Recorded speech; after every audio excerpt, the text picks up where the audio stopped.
Hello दोस्तों। आज मेरी फर्स्ट वीडियो है, ठीक है। राजस्थान हिस्ट्री के अंदर हम निम्बार्क संप्रदाय को पढ़ेंगे, ठीक है। निम्बार्क संप्रदाय को हम पढ़ेंगे और पढ़ने के साथ साथ इसको क्या करेंगे, याद भी करेंगे। लगभग हमें क्या करना है, इसको याद करना है पढ़ने के साथ साथ। कौन संप्रदाय को? निम्बार्क संप्रदाय को, ठीक है। निम्बार्क संप्रदाय को हमें साथ साथ क्या करना है, याद करना है। साथ साथ क्या करना है, याद करना है। कौन संप्रदाय को? निम्बार्क संप्रदाय को। निम्बार्क संप्रदाय को हम क्या करना है, साथ में याद करना है। और निम्बार्क संप्रदाय है, ठीक है। इस निम्बार्क संप्रदाय को हम क्या करेंगे, एक वर्ड के अंदर लगभग इसके सारे सारे उपनाम याद करने हैं। क्या करने, सारे सारे इसके अंदर उपनाम बढ़ेंगे, ठीक है। उन उपनामों के अंदर क्या है, इसकी जानकारी आएगी लगभग, ठीक है। निम्बार्क संप्रदाय से संबंधित जो भी जानकारी है वो इनके उपनाम में पता लग जाएगा हम, ठीक है। सबसे पहले हम क्या पढ़ेंगे इसके अंदर, सबसे पहले पढ़ेंगे हम निम्बार्क संप्रदाय के प्रवर्तक कौन है। निम्बार्क संप्रदाय कौन है, प्रवर्तक। निम्बार्क संप्रदाय प्रवर्तक हमें साथ में इसके याद हो जाएगा, ठीक है। अब देखिए निम्बार्क संप्रदाय है, निम्बार्क निम्बार्क संप्रदाय, निम्बार्क संप्रदाय में भी नाम आ रहा है निम्बार्क, ठीक है। और निम्बार्क संप्रदाय में निम्बार्क नाम है जो निम्बार्काचार्य में भी आएगा, ठीक है। कौन से में आएगा, निम्बार्काचार्य में भी आएगा। निम्बार्काचार्य किसमें, निम्बार्काचार्य में भी आ गया, ठीक है। निम्बार्काचार्य निम्बार्क संप्रदाय के प्रवर्तक कौन है, निम्बार्काचार्य, ठीक है। कौन है, निम्बार्काचार्य। कौन संप्रदाय के प्रवर्तक, निम्बार्क संप्रदाय के प्रवर्तक। निम्बार्क संप्रदाय के प्रवर्तक निम्बार्काचार्य। इनका हम सबसे पहले याद करेंगे क्या, जन्म। क्या करेंगे, जन्म याद करेंगे, ठीक है। जन्म की बात करते हैं, निम्बार्काचार्य का जन्म है 1162 ईस्वी के अंदर। कब? 1162 ईस्वी में। कब? 1162 ईस्वी के अंदर। कहां पर होता, वेदूर्य पतन। कहां पर, वेदूर्य पतन, वेदूर्य पतन, वेदूर्य पतन पंढरपुर, वेदूर्य पतन पंढरपुर, वेदूर्य पतन पंढरपुर महाराष्ट्र के अंदर हुआ था। कहां पर, वेदूर्य पतन पंढरपुर महाराष्ट्र में। वेदूर्य पतन पंढरपुर महाराष्ट्र के अंदर जन्म हुआ था किनका, निम्बार्काचार्य का। कहां पर, 1162 ईस्वी के अंदर वेदूर्य पतन पंढरपुर के अंदर जन्म, ठीक है। वेदूर्य पतन पंढरपुर महाराष्ट्र में 1162 ईस्वी के अंदर किनका जन्म, निम्बार्काचार्य के प्रवर्तक, निम्बार्क संप्रदाय के प्रवर्तक निम्बार्काचार्य का जन्म कब हुआ था, 1162 ईस्वी के अंदर वेदूर्य पतन पंढरपुर महाराष्ट्र के अंदर जन्म हुआ था किनका, निम्बार्काचार्य का, ठीक है। जन्म इनका पता लग गया हमें। अब इनकी क्या करनी है, अब निम्बार्क संप्रदाय की हम क्या पढ़ेंगे, उपनाम पढ़ेंगे। लगभग निम्बार्क संप्रदाय के उपनाम कितने हैं, 6 उपनाम है। कितने उपनाम है, 6 उपनाम। निम्बार्क संप्रदाय के उपनाम कितने, 6 उपनाम हम पढ़ेंगे, ठीक है। किसके अंदर, निम्बार्क संप्रदाय में 6 उपनाम पढ़ेंगे। किन के 6 उपनाम पढ़ेंगे, निम्बार्क संप्रदाय के, ठीक है। निम्बार्क संप्रदाय के 6 उपनाम हमें एक वर्ड के अंदर लगभग कैलकुलेट करने, ठीक है। अब देखिए HSSRNT, लगभग ये तो आपको याद रह जाएगा, ठीक है। इसके अंदर क्या आ जाएंगे, इसके उपनाम भी आ जाएंगे। इसमें देखिए बेनिफिट, ठीक है, इसके उपनाम आएंगे, ठीक है। उपनाम आएंगे, साथ में निम्बार्क संप्रदाय से संबंधित और जानकारी है वो भी आएगी, और निम्बार्काचार्य के प्लस में इनसे भी कोई संबंधित जानकारी है वो भी आएगी। किसमें, इनके सिर्फ उपनाम के अंदर आएगी, ठीक है। उपनाम के अंदर, उपनाम में लगभग निम्बार्काचार्य है जो कंप्लीट हो जाता है, निम्बारक संप्रदाय है जो कंप्लीट हो जाता है, निम्बार्क संप्रदाय, ठीक है। क्या हो जाता है, किसमें कंप्लीट, HSSRND में, ठीक है। HSSRN और D, ठीक है। इसमें क्या करना है, निम्बार्क संप्रदाय को हमें कंप्लीट करना है, ठीक है। सबसे पहले हम बात करेंगे किसकी, H की बात करेंगे, ठीक है। निम्बार्क संप्रदाय के प्रथम अनुयायी कौन थे, निम्बार्क संप्रदाय के जो प्रथम अनुयायी दृष्टा, निम्बार्क संप्रदाय के कौन, प्रथम अनुयायी दृष्टा। निम्बार्क पहले की बात करते हैं, ठीक है। फर्स्ट पॉइंट में किसकी, H की बात करेंगे, ठीक है। निम्बार्क संप्रदाय के जो प्रथम अनुयायी कौन थे, निम्बार्क संप्रदाय के प्रथम अनुयायी कौन, आचार्य। जैसे प्रथम अनुयायी की बात करेंगे, किसकी, अनुयायी, प्रथम अनुयायी की बात करेंगे, या कौन, दृष्टा। प्रथम अनुयायी या दृष्टा कौन थे, प्रथम अनुयायी दृष्टा किस संप्रदाय के, निम्बार्क संप्रदाय के प्रथम अनुयायी दृष्टा कौन थे, आचार्य हंस थे। कौन थे, आचार्य, कौन थे, आचार्य हंस। कौन संप्रदाय के, निम्बार्क संप्रदाय के आचार्य हंस कौन थे, प्रथम अनुयायी दृष्टा थे, ठीक है। अब देखिए आचार्य हंस निम्बार्क संप्रदाय के प्रथम क्या थे, प्रथम क्या थे, अनुयायी दृष्टा थे, ठीक है। अनुयायी दृष्टा थे। आचार्य हंस से नाम पड़ गया किस संप्रदाय का, निम्बार्क संप्रदाय का नाम क्या पड़ा, आचार्य हंस से। हंस संप्रदाय, कौन सा संप्रदाय, हंस संप्रदाय। क्या नाम पड़ गया, हंस संप्रदाय, ठीक है। हंस संप्रदाय किसका नाम पड़ा, निम्बार्क संप्रदाय का हंस संप्रदाय, ठीक है। हंस संप्रदाय नाम पड़ गया, किसमें नाम पड़ा, क्योंकि आचार्य हंस कौन थे, प्रथम अनुयायी थे। किन प्रथम अनुयायी या दृष्टा थे, कौन से संप्रदाय के, निम्बार्क संप्रदाय के, ठीक है। आचार्य हंस, और उससे नाम पड़ा हंस संप्रदाय। कौन संप्रदाय नाम पड़ गया, हंस संप्रदाय। इसमें हमें एक तो हमें किसका उपनाम, पहला उपनाम पता लग गया, किसका, निम्बार्क संप्रदाय का क्या पड़ गया, पहला उपनाम हमें पता लग गया, ठीक है। अब उसके बाद बात करते हैं हम दूसरे उपनाम की बात करते हैं, ठीक है। हंस संप्रदाय है, ठीक है। हंस संप्रदाय पहला उपनाम आ गया, दूसरे उपनाम की बात करेंगे हम, वो कैसे पड़ा, ठीक है, और क्या है इसका उपनाम, ठीक है। अब इसके अंदर बात करते हैं हम, दूसरे में क्या आ गया, एस आ गया, ठीक है। एस के अंदर बात करेंगे तो निम्बार्काचार्य जी, ठीक है। निम्बार्काचार्य को आप जानते हैं, निम्बार्काचार्य को किन का अवतार माना जाता है, निम्बार्काचार्य को सूर्य या सुदर्शन का अवतार माना जाता है। किनका अवतार? निम्बार्काचार्य को अवतार है जो किसका अवतार? अवतार किसका अवतार माना जाता है? सूर्य या सुदर्शन का अवतार। सूर्य या सुदर्शन चक्र। कौन सा चक्र? सुदर्शन चक्र। ठीक है, सुदर्शन चक्र का क्या माना जाता है? अवतार माना जाता है। कि निम्बार्काचार्य को अवतार किसका माना जाता है? सूर्य या सुदर्शन चक्र का अवतार माना जाता है। ठीक है, अब सूर्य का अवतार माना जाता है, इसीलिए सूर्य का अवतार माना जाता है, इसीलिए इसका नाम दूसरा नाम है जो निम्बार्क संप्रदाय का, वो कौन सा है? सूर्य संप्रदाय है। क्या है? सूर्य संप्रदाय। किसका? निम्बार्क संप्रदाय का दूसरा नाम क्या है? सूर्य संप्रदाय। कौन सा नाम है? सूर्य संप्रदाय। ठीक है, सूर्य संप्रदाय नाम पता लग गया। कौन सा नाम? दूसरा नाम। कौन से संप्रदाय का? निम्बार्क संप्रदाय का दूसरा उपनाम क्या है? सूर्य संप्रदाय। क्या है? सूर्य संप्रदाय। ठीक है, हमें दूसरा नाम पता लग गया। ठीक है, और किस कारण पड़ा? और निम्बार्काचार्य है वो किन के अवतार थे? सूर्य या सुदर्शन चक्र के अवतार थे, हमें पता लग गया। ठीक है, अब हम तीसरे नाम की बात करेंगे। तीसरा नाम निम्बार्क संप्रदाय का उपनाम है। ठीक है, उसकी बात करेंगे हम। देखिए तीसरे नंबर पर क्या है? एशिया। ठीक है, इसके अंदर क्या है? इसमें पढ़ेंगे हम सनक। अब देखिए निम्बार्काचार्य। ठीक है, निम्बार्काचार्य के गुरु कौन थे?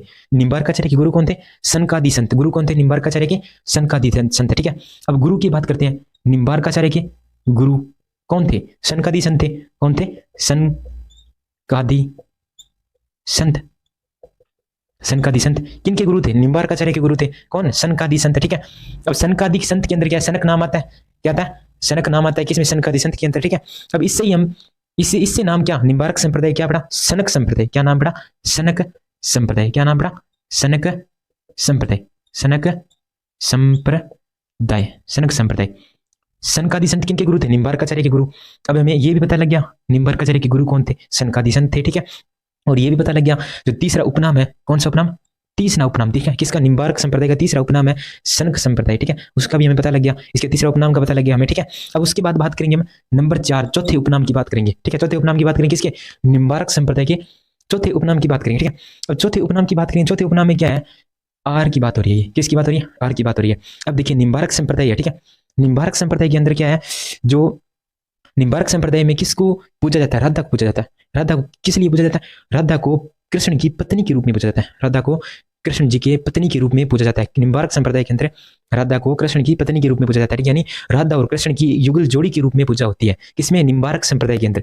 इसमें निम्बार्क संप्रदाय के अंदर आपको पता होगा कृष्ण की पूजा वल्लभ संप्रदाय के अंदर अधिक होती है। ठीक है, वल्लभ संप्रदाय में क्या? कृष्ण जी की क्या होती है? पूजा अधिक होती है। ठीक है, अब उसके अंदर बात करते हैं वल्लभ संप्रदाय के अंदर आपको पता है 8 प्रकार की पूजा होती है। ठीक है, उसी प्रकार वल्लभ संप्रदाय का इसमें नाम आएगा साथ में। ठीक है, और निम्बार्क संप्रदाय के अंदर किसकी पूजा होती है? राधा की पूजा होती है। ठीक है, राधा की पूजा होती है, इसीलिए क्या है यहाँ पर निम्बार्क संप्रदाय के अंदर, निम्बार्क संप्रदाय में किसकी पूजा होती है? राधा की पूजा होती है। ठीक है, किसकी पूजा?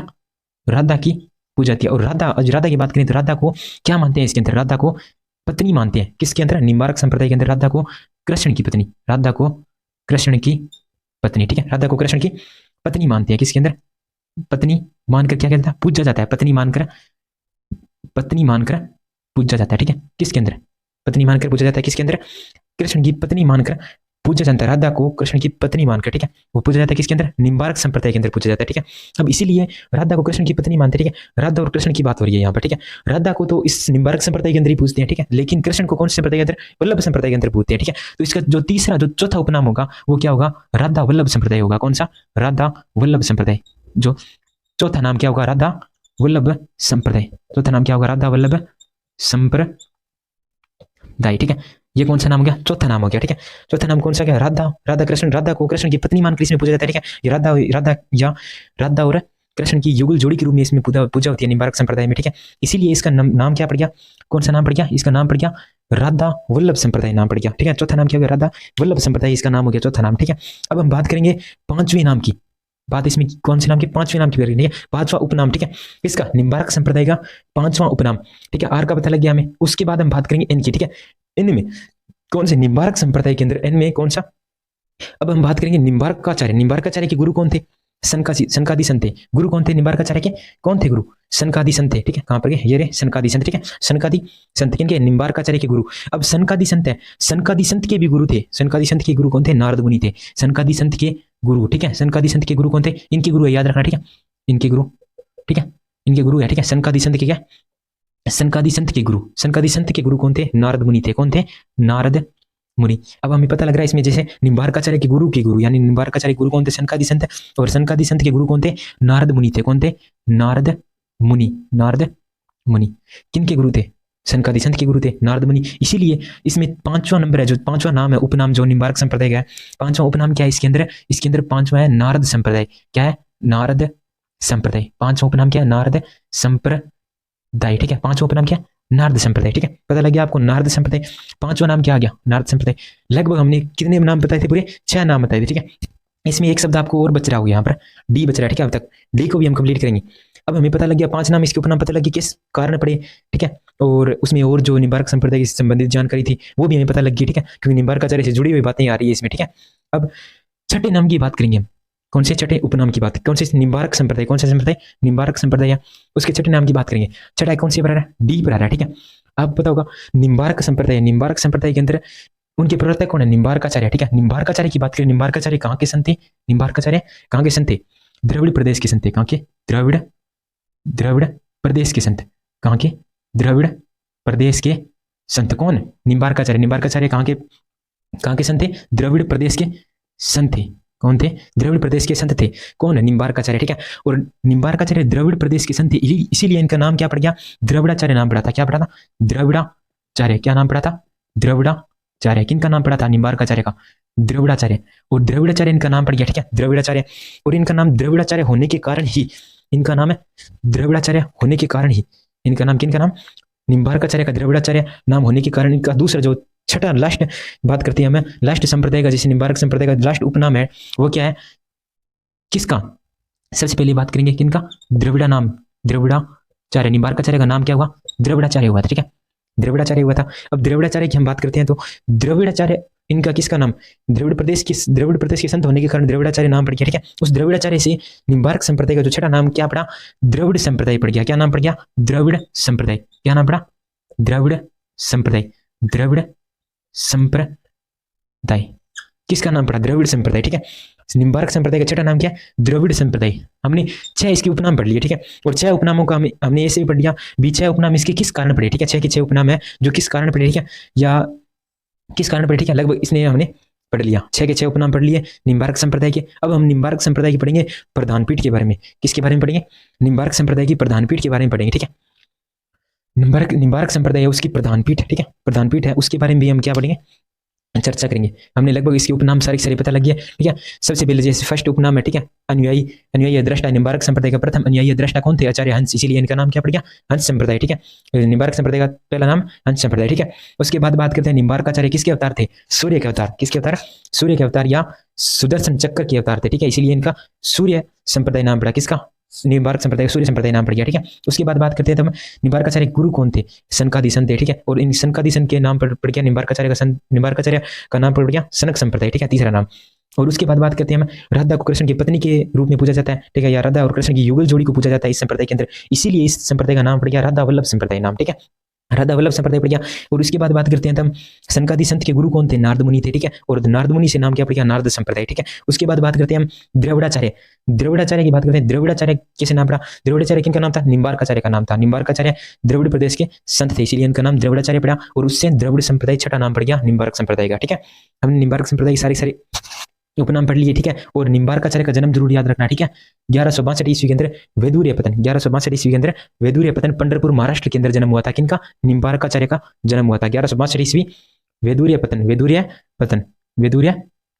पंढरपुर में, वेदूर्य पतन पंढरपुर के अंदर जन्म हुआ था। किनका? वेदूर्य पतन पंढरपुर महाराष्ट्र के अंदर जन्म हुआ था। किनका? निम्बार्काचार्य का। ठीक है, अब उसके बाद बात करेंगे हमने इसके सारे उपनाम पढ़ लिए। ठीक है, सारे उपनाम पढ़ लिए, सारे क्या पढ़ लिए? उपनाम पढ़ लिए। उसके बाद बात करेंगे हमें इसके जो निम्बार्क संप्रदाय की जो प्रधान पीठ है उसके बारे में बात करेंगे। ठीक है, वो कहाँ पर है? भारत के अंदर कहाँ पर है? और राजस्थान के अंदर इसकी प्रधान पीठ है कहाँ पर है? ठीक है, राजस्थान के अंदर, भारत के अंदर इसकी प्रधान पीठ की बात करेंगे। और प्रधान पीठ का संस्थापक कौन था राजस्थान के अंदर? ठीक है, संस्थापक ने ग्रंथ भी रचित किया था एक, उसका भी नाम पढ़ेंगे हम। ठीक है, कौन सा ग्रंथ था वो, और संस्थापक का जन्म कहाँ हुआ था? ठीक है, इन बातों का हम और चर्चा करेंगे। अब देखिए कौन संप्रदाय? निम्बार्क संप्रदाय पढ़ रहे थे हम। निम्बार्क संप्रदाय कौन सा संप्रदाय? निम्बार्क संप्रदाय। कौन संप्रदाय? निम्बार्क संप्रदाय। ठीक है, निम्बार्क संप्रदाय है। निम्बार्क संप्रदाय की हम सबसे पहले बात करेंगे। निम्बार्क संप्रदाय की प्रधान पीठ निम्बार्क संप्रदाय की जो प्रधान पीठ है वो कहाँ पर है, निम्बार्क संप्रदाय की प्रधान पीठ कहाँ पर है, ठीक है। निम्बार्क संप्रदाय की प्रधान पीठ सबसे पहले हम बात करेंगे भारत में, कहाँ पर है, भारत में, ठीक है। भारत में इसकी प्रधान पीठ कहाँ पर है, निम्बार्क संप्रदाय की भारत के अंदर प्रमुख प्रधान पीठ कहाँ पर है, कौन सी पीठ है, प्रधान पीठ, भारत में प्रधान है पीठ, प्रधान पीठ, ठीक है। कहां पर, भारत के अंदर प्रधान पीठ, कौन संप्रदाय की, निम्बार्क संप्रदाय की, ठीक है। भारत के अंदर बात करें तो वृंदावन यूपी के अंदर है, कहां पर, वृंदावन, वृंदावन यूपी में, वृंदावन यूपी में, कहां पर है, वृंदावन यूपी में है, ठीक है। भारत के अंदर प्रधान पीठ निम्बार्क संप्रदाय की वृंदावन यूपी के अंदर है, ठीक है। उसके बाद हम बात करेंगे राजस्थान के अंदर, राजस्थान के अंदर, राजस्थान में, राजस्थान में किसकी प्रधान पीठ, निम्बार्क संप्रदाय की प्रधान पीठ, ठीक है। निम्बार्क संप्रदाय की प्रधान पीठ, ठीक है। निम्बार्क संप्रदाय की प्रधान पीठ, निम्बार्क संप्रदाय की प्रधान पीठ राजस्थान के अंदर कहां पर है, निम्बार्क संप्रदाय की प्रधान पीठ राजस्थान के अंदर बात करें तो हमें इससे नाम मिलता जुलता है, ठीक है, निम्बार्क संप्रदाय से, ठीक है।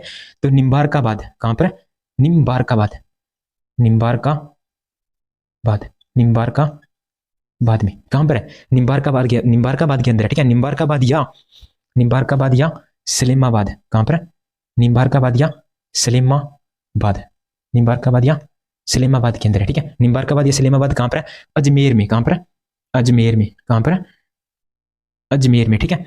राजस्थान की प्रधान पीठ है जो निम्बार्काबाद या सलेमाबाद अजमेर के अंदर है, ठीक है। कहां पर, निम्बार्काबाद या सलेमाबाद अजमेर में, ठीक है।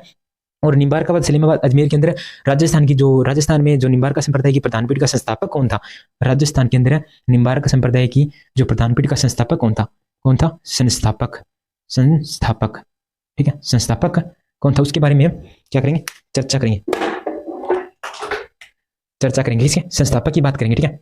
संस्थापक की बात करें, संस्थापक कौन था, परशुराम था, संस्थापक कौन था, परशुराम, संस्थापक कौन था, परशुराम, ठीक है। संस्थापक कौन था, निम्बार्काबाद या सलेमाबाद में जो निम्बार्क संप्रदाय की प्रधान पीठ का संस्थापक कौन था, परशुराम था, ठीक है, परशुराम था, परशुराम महोदय, परशुराम महोदय की बात करते हैं तो परशुराम महोदय की बात करेंगे सबसे पहले। परशुराम महोदय का जन्म कहाँ हुआ था, ठीक है, जन्म की बात करते हैं, जन्म कहाँ हुआ था, ठीक है। परशुराम महोदय का जन्म कहाँ हुआ था, परशुराम महोदय का जन्म की बात करें तो ठीकरिया, कहां पर, ठीकरिया, ठीक है। परशुराम महोदय का जन्म की बात करें ठीकरिया सीकर के अंदर जन्म हुआ था, कहां पर, ठीकरिया सीकर में। परशुराम महोदय का जन्म कहां हुआ था, ठीकरिया सीकर के अंदर जन्म हुआ था, ठीक है, परशुराम महोदय का जन्म, ठीक है। अब इसकी बात करते हैं, परशुराम महोदय ने ग्रंथ की रचना की थी, परशुराम महोदय ने किसकी रचना की थी, ग्रंथ की रचना की थी, किसने, परशुराम महोदय ने। ग्रंथ की बात करें तो ग्रंथ की रचना की थी, कौन से ग्रंथ की रचना की थी, तो इनके नाम से ही है, ठीक है। पहले हमने सबसे पहले इनका नाम याद कर लेना, ठीक है। परशुराम इनका क्या है, परशुराम इनका क्या नाम है, परशुराम, ठीक है, परशुराम है इनका नाम, ठीक है, परशुराम, ये शायद दूसरा आएगा यहाँ पर, परशुराम, ठीक है, परशुराम है। ग्रंथ की बात करें तो ग्रंथ कौन सा है, परशुराम का, परशुराम, इनका खुद का नाम याद रखना, ठीक है, परशुराम, कौन सा खुद का नाम याद रखना है, परशुराम, ठीक है। परशुराम आ गया, परशुराम के आगे लगा देना सागर, परशुराम सागर, ठीक है, परशुराम सागर। तो इनकी जो परशुराम महोदय का जो ग्रंथ है, रचित ग्रंथ है, वो कौन सा है, परशुराम सागर है, ठीक है। ग्रंथ का पता लग गया आपको, जो इनका ग्रंथ है परशुराम सागर, क्या है इनका ग्रंथ है। अब परशुराम ग्रंथ की बात करें तो इस परशुराम ग्रंथ की क्या है, भाषा की बात करें, ठीक है, भाषा, ठीक है, परशुराम ग्रंथ की भाषा की बात करते हैं हम, ठीक है, परशुराम ग्रंथ की भाषा की बात करते हैं तो इनकी भाषा कौन सी थी, राजस्थानी, कौन सी, ठीक है, परशुराम सागर की भाषा की बात करते हैं, ठीक है, भाषा की बात करते हैं तो परशुराम महोदय का जो ग्रंथ था परशुराम सागर, ठीक है, परशुराम सागर है, परशुराम सागर। इसकी भाषा की बात करें, भाषा कौन थी, राजस्थानी भाषा थी, कौन सी भाषा, राजस्थानी भाषा, कौन सी भाषा, राजस्थानी भाषा। कौन से ग्रंथ, परशुराम सागर ग्रंथ की भाषा कौन थी, राजस्थानी भाषा, कौन सी भाषा, राजस्थानी भाषा, ठीक है, कौन सी भाषा, राजस्थानी भाषा, ठीक है।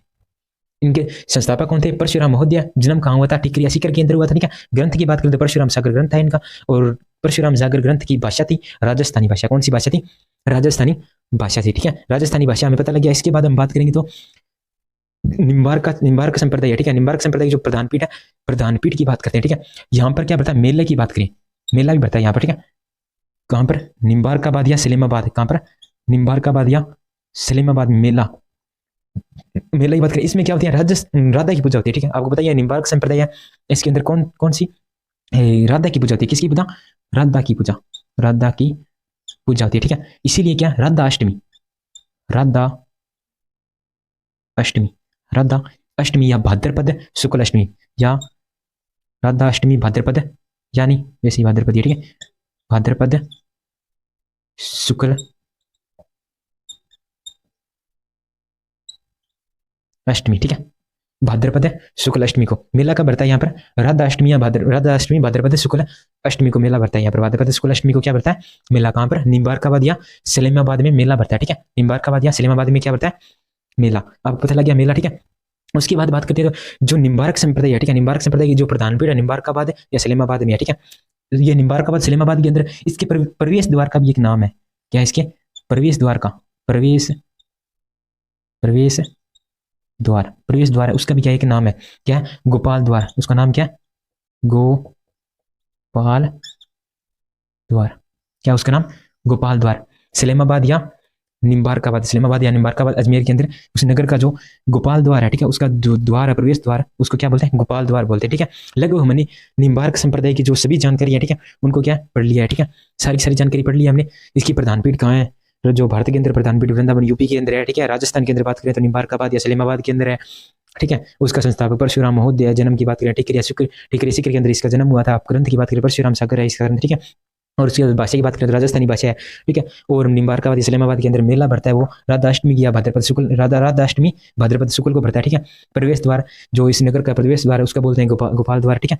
हमने लगभग निम्बार्क संप्रदाय की सारी सारी जानकारियां उसको पढ़ लिया है, और सारी सारी जो इसके उपनाम थे उनको पढ़ लिया है, ठीक है। और निम्बार्क का जो निम्बार्काचार्य है उनके बारे में भी हमने जो जानकारी इसके अंदर मिली थी हमने सारी सारी पढ़ ली है। तो हमारा यहाँ पर क्या होता है, निम्बार्क संप्रदाय क्या होता है, कंप्लीट होता है। तो धन्यवाद, थैंक्स। जो भी मुझसे कोई गलती हुई तो कमेंट में जरूर बताना, ठीक है, कमेंट के अंदर जरूर बताना जो भी